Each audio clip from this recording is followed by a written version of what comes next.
आखिर 3 काले कृषि कानूनों को वापस लेने के लिए हमारे देश के अन्नदाता ने अहंकारी सत्ता को मजबूर कर दिया। ये किसानों की जीत है, ये जनतंत्र की जीत है। मैं किसानों को बधाई देता हूं।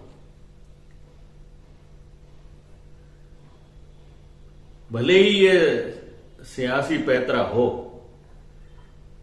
लेकिन ये इस बात का प्रमाण है कि जनतंत्र अहंकारी सत्ता से ऊपर है। हम पिछले 10 माह से देख रहे थे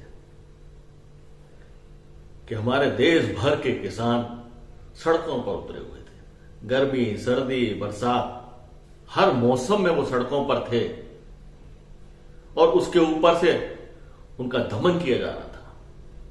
लाठी बरसाई जा रही थी, वाटर कैनन में गोलियां चल रही थी। और ऐसा तो आजादी के बाद कभी नहीं देखा गया कि सरकार द्वारा खुद सड़कों को 13 स्तर के बैरिकेड लगा करके जाम कर दिया गया और उससे पूरे देश की अर्थव्यवस्था चौपट हुई, लोगों का सुविधा हुई और सारा ठीकरा जनता के सिर फोड़ दिया गया। यह सिर्फ पूंजीपतियों का हित साधने के लिए सरकार ने किया, जिसकी जितनी भी भर्त्सना की जाए उतनी कम है। और आज जब सरकार ने यह कानून वापस लेने की घोषणा प्रधानमंत्री द्वारा की गई है और प्रधानमंत्री द्वारा माफी भी मांगी गई है, तो इससे साफ है कि सरकार किसान आंदोलन के सामने घुटने टेकने को मजबूर हुई है। आप देखिए, लखीमपुर खीरी में किसानों को एक मंत्री का बेटा रौंद कर चला जाता है और पुलिस और पूरी सत्ता मूक बनी रहती है, उसके खिलाफ कार्रवाई नहीं होती है। और जब सुप्रीम कोर्ट का डंडा पड़ता है तो उसको गिरफ्तार करते हैं। प्रधानमंत्री उत्तर प्रदेश जाते हैं और वो उसके बारे में एक शब्द नहीं बोलते। तो ये आंदोलन किसानों की जीत है, जनतंत्र की जीत है और साथ ही निरंकुशकारी अहंकारी सत्ता को एक चेतावनी भी है। ये तो हमें साफ दिख रहा है कि सामने आने वाले 5 राज्यों के चुनावों में अपनी जमीन खिसकती हुई देख करके ये घोषणा की गई है। अभी तो एमएसपी को कानूनी जवाब पहनाने की बात बाकी है और किसानों के विरुद्ध जो लगाए गए झूठे मुकदमे हैं वो भी वापस लिए जाने चाहिए। मोदी साहब ने ये जो 3 कानून वापस लेने की घोषणा की है, ये सही मायनों में इस देश के किसानों की, इस देश को बचाने के लिए, इस देश की अर्थव्यवस्था को बचाने के लिए लड़ी गई लड़ाई। और इस लड़ाई के अंदर जहाँ जनता का बहुत बड़ा हिस्सा, जिसमें खास करके मजदूर वर्ग, खास करके छोटे दुकानदार और जो छोटा व्यापारी वर्ग है, जो उसकी इनके साथ सहयोग की जो बात थी, पूरे देश की जनता का ये आंदोलन था, उसकी बहुत बड़ी जीत है। लेकिन उसके बावजूद ये भी सत्य है कि आज भी समर्थन मूल्य की बात त्यों की त्यों बीच में पड़ी हुई है। और बिजली एक्ट जो नया बना रहे थे, बिजली एक्ट के ऊपर भी अभी तक कोई बात नहीं हुई है, इसलिए ये बातें अभी बाकी हैं।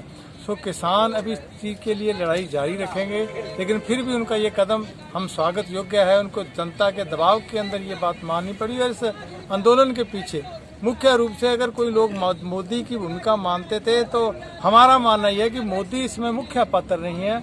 मुख्य पात्र इसके अंदर दुनिया भर का कॉर्पोरेट घराने थे। इस देश के और विदेशों के कॉर्पोरेट घराने इस देश की जनता को और इस देश की कृषि को लूटने के लिए जो मोदी पे दबाव बनाए हुए थे, वो इसका कारण था। और आफ्टर ऑल इस देश की जनता ने उस बात को और इस देश की जनता के दबाव ने मोदी को यह सद्बुद्धि दी है। अभी अब दबाव के अंदर देश की जनता का दबाव बड़ा है कॉर्पोरेट घरानों से। अब देश की अर्थव्यवस्था को दूसरे तरीके से चलाना होगा। कॉरपोरेटों के हाथों में बिकने इस देश की जनता नहीं देगी। यही हमारे इसमें ख्याल आता है। धन्यवाद। आज का दिन हिंदुस्तान के किसानों के लिए ही नहीं बल्कि हर सामाजिक सरोकार रखने वाले व्यक्ति के लिए बहुत महत्वपूर्ण दिन है।